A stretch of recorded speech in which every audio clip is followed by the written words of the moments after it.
حضرت خواجہ حسن نظامی صاحب، اخبار وکیل، مطبوعہ 27 جنوری 1909 میں تحریر فرماتے ہیں: اگلے زمانے میں مسلمان فقیروں کے ساتھ ہندوؤں کو بڑی عقیدت ہوتی تھی اور ہندو مسلمان فقراء کو اپنے درویشوں سے زیادہ ادب کی نگاہ سے دیکھتے تھے، مگر سرکار عالم پناہ کے زمانے میں ہندوؤں کا عقیدہ کم ہو گیا تھا۔ ایسا کوئی فقیر ہندوستان کے مسلمانوں میں نہ تھا جس پر عام گردیدگی ہندوؤں کو ہو۔ سرکار عالم پناہ نے اپنے برتاؤ اور باطنی اثر سے اس کمی کو پورا کر دیا اور تمام ملک کے ہندوؤں کی رجوعات سرکار عالم پناہ کی طرف ہو گئی۔ ہزاروں ہندو آپ کے مرید ہوئے، بعض نے مسلمان ہو کر احرام حاصل کیا اور بعض نے اپنے دھرم کو نہ چھوڑا مگر وارسی وردی پہن لی۔ حاجی صاحب نے عرس بھی قمری حساب کو چھوڑ کر شمسی طریق سے مقرر کیا تھا۔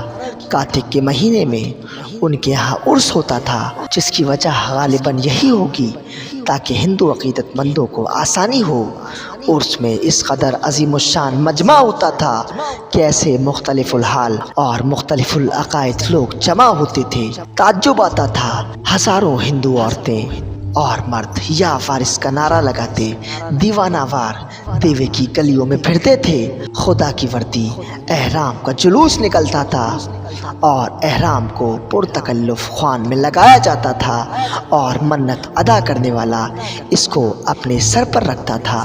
اس کے بعد باجے بجاتے ہوئے یا فارس کے نعرے لگاتے ہوئے سب آدمی سرکار عالم پناہ کی خدمت میں لے جاتے تھے۔ حاجی صاحب اس احرام کو پہن لیتے تھے اور پرانا ان لوگوں میں دے دیتے تھے اور پرانے احرام کو تورک کے طور پر وہیں تچھیاں کر کے تقسیم کر دیا جاتا تھا۔ اس وقت کا جوش، اس وقت کا خلوص، اس وقت کی یگانگت، اس وقت کی وحدت قلبی الفاظ کے ذریعے سے ادا ہونا ممکن ہی نہیں۔ ہندو مسلمان چھوٹے بڑے سب ایک خیال اور ایک رنگ میں لگے ہوئے نظر آتے تھے۔ فی الواقع جن بزرگوں نے بارگاہ وارسی کا سما دیکھا ہے وہ بخوبی واقف ہیں کہ اس وقت کا منظر ایک عجیب و دلگداز منظر ہوتا تھا۔ بکثرت لوگ سرکار عالم پناہ کے فیوز و برکات سے اہل دل اور صاحب کیف ہو گئے۔ ہزاروں کے قلوب سے تعصبات کی باریکیاں دور ہو گئیں، سینکڑوں پابند صوم و صلات ہو گئے۔ بعض تو اسلام میں اس قدر سخت ہیں کہ ان کی سختی تو پشتینی مسلمان بھی محسوس کرتے ہیں۔ یہ حضور انور کا تصرف تھا جس سے جو چاہا کام لے لیا۔ سرکار عالم پناہ کے دربار سے خلوص و محبت کا حصہ تو ہر شخص کو ملتا تھا مگر تبدیل مذہب کے متعلق کوئی لفظ زبان مبارک سے ارشاد نہ فرماتے تھے۔ خود بخود دیگر مذاہب کے افراد سرکار عالم پناہ کے جمال عدیم المثال کو دیکھ کر جان و دل سے اسلام کے شیدائی بن جاتے تھے۔ خواجہ حسن نظامی صاحب دہلوی اخبار وکیل میں لکھتے ہیں: ہم نے اکثر ہندوؤں کو دیکھا ہے کہ وہ سرکار عالم پناہ کی مریدی کے سبب اسلام اور طریق اسلام کے شیدائی بن گئے اور بعض در پردہ مسلمان تھے، بعض دروش شریف اور آیات قرآنی کو نہایت ذوق و شوق سے پڑھتے تھے اور مزے لیتے تھے۔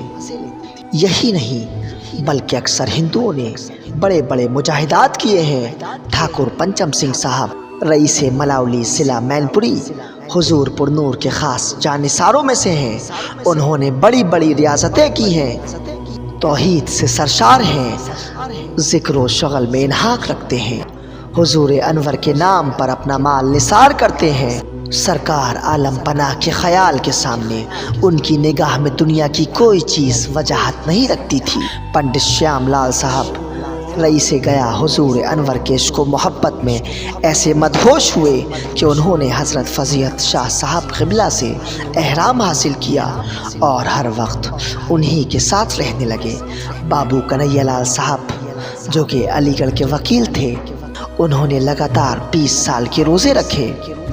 اسی طرح لاکھوں کروڑوں ہندو، سکھ، عیسائی سرکار عالم پناہ سے محبت کرتا ہے۔